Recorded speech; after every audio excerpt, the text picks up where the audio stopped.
It's alright, Salty Terrrence is back. Yes, it is. Yes, he is. It's Memphis Wrestling. Good gravy. I do enjoy Dust Down Star, Memphis Vince himself, some may say, and Maria, but I also, because their jousting is so good, but I do like Salty Terrrence, even from the beginning of this week's, or rather last week's, Memphis Wrestling, because there'll be another new one I get along tomorrow. He just looks dusting up and down as if to say, ooh, you again. It's great. He doesn't do an awful lot of that in this particular episode. However, blooming marvellous. Great to see him back, and there's some really good stuff here when you're starting with a junior heavyweight match. Now, Ray Sanders in the junior heavyweight division. I'm not quite sure what the rules are. I'm not sure he's bulking up, isn't he? But is he a junior heavyweight?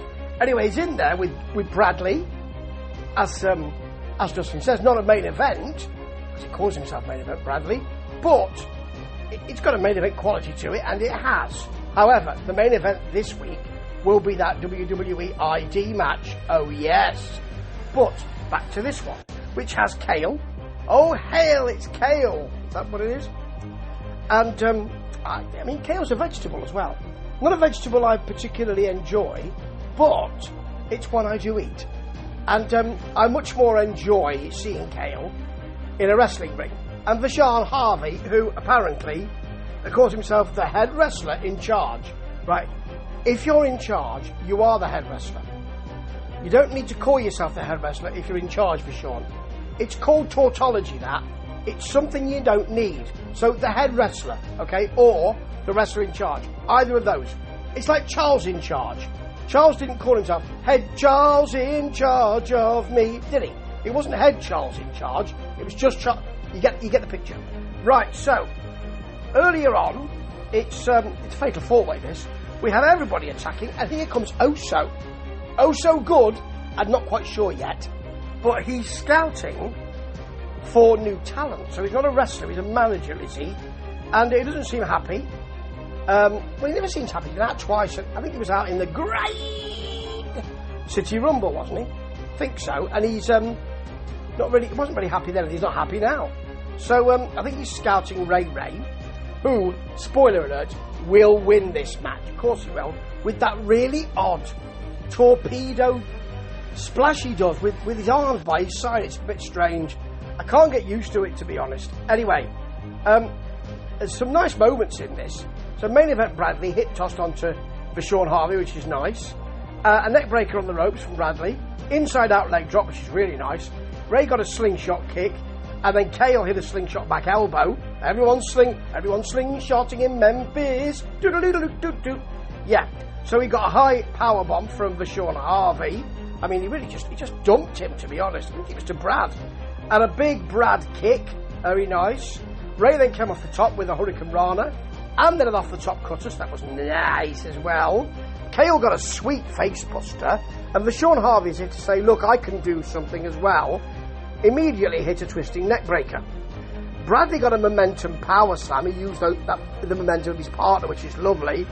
And then, as I say, off the top, here comes the torpedo. It doesn't look very good. But the whole match wasn't bad at all. And I think Oso, oh so sweet, liked what he saw with Ray. Looks like Big Nasty Phil has gone. Which is a shame, because I really liked him. Nine Finger Phil. Anyway, we've got a very long CJ Money and Mama Money vignette. They're really putting a lot of story into them, and that's fair enough. Because here they are facing Tim Grind and Zaya Wolf with little homie Lance. Yeah, I liked some of the moves here. I like the Zaya and Tim Grind back elbows and then consecutive elbows. I like that. Mama Money, of course, likes to get involved nefariously, and tripped Zaya Wolf. And apparently, she has till 5. Quite right, Salty Terrrence, quite right. She has till 5 to do this. She is right. Now, here comes CJ Blaine, who of course has been attacked by Money and Mama Money recently. He's got a belt, because he was whacked by the belt recently by CJ Money. and money, his mother.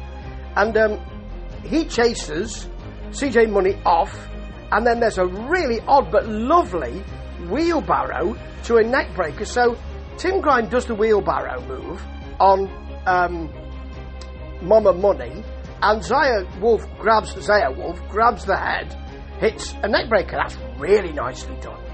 Now, Colton Cage is now more serious, apparently. A more serious Colton Cage here, according to Dustin. Now, he's done a lot of things, Colton, and he's been a lot of things, and it's never really... I mean, I expected him to be higher up the card than he is right now, to be honest. He's been bad, he's been good. The crowd at this point don't quite know in this match whether to cheer or to boo.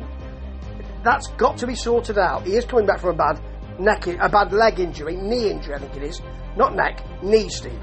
They are separate things. I'm no doctor, and probably a good job. So, he's facing the Shocker, and he pulls Shocker down early on. He's got some timber on him now as well, Colton. A bit more timber, maybe he's bulking up a bit. And then there's a top wrist lock from Shocker, and it's really nice that Colton Cage sells it as if it's something really quite nasty. There's a Northern Light suplex, a swinging neck breaker from Shocker. I do like that Cupid cutter out of nowhere. Stupid Cupid. And that was lovely from Colton Cage. The fans, at this point, as I said before, didn't know whether to boo or cheer him. He celebrates it rather than pinning. So he's giving them mixed messages as well. More serious, but is he actually an arrogant heel or not? I can't quite work it out. So, he then turns Shocker's mask around.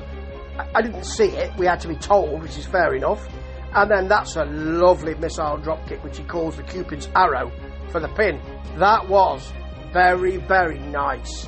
Now, Marco Harris will be facing Tim Bosby, who's put the Cobra Cup up on for collateral, which Cobra asked him to do, and quite right that Salty Terrrence tells Dustin, well, he was asked to do it by Cobra, so he had no choice really.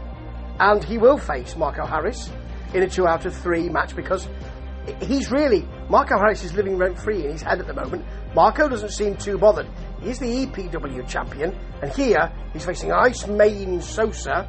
Rather nice from Harris. Fully extended dropkick. His work is really good. At one point, Sosa just grabs him, picks him up. He's the bigger dude, throws him into the buckles. That's nice. But there are 3 suplexes from Marco Harris, and the off the top cutter for the pin, which I really liked. Really liked it. And I also like Wonder Boy telling Shocker that he must buck up. It's okay, I know you're upset, but you'll do better.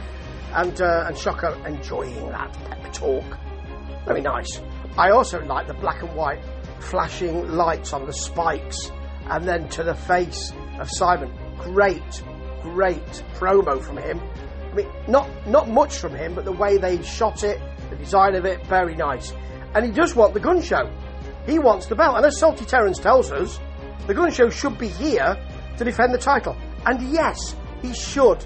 I'm not sure if it's more than 30 days since he won it, but really he should. Salty Terrrence has a point, Dustin, and maybe that's why you didn't want him by your side recently.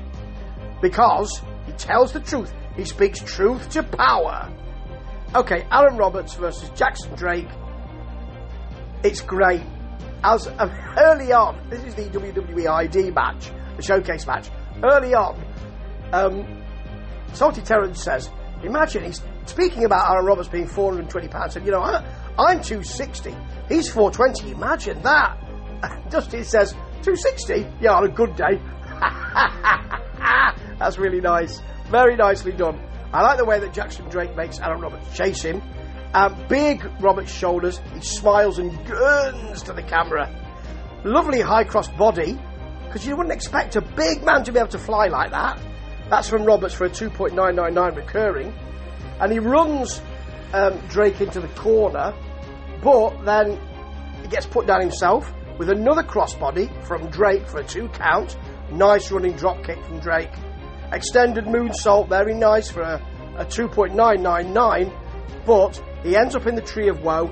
Aaron Roberts picks him up for the slam, and then gets the problem bomb. If you want a problem, I can be your problem. Yeah, problem, whatever it is. And he gets the pin. That was great. Great way to end. They ended it, and then he was still walking around. They had to fill a bit. But that's the vagaries of wrestling programming. It's a great program, though, isn't it? Memphis Wrestling. Really enjoy it. What is not to like?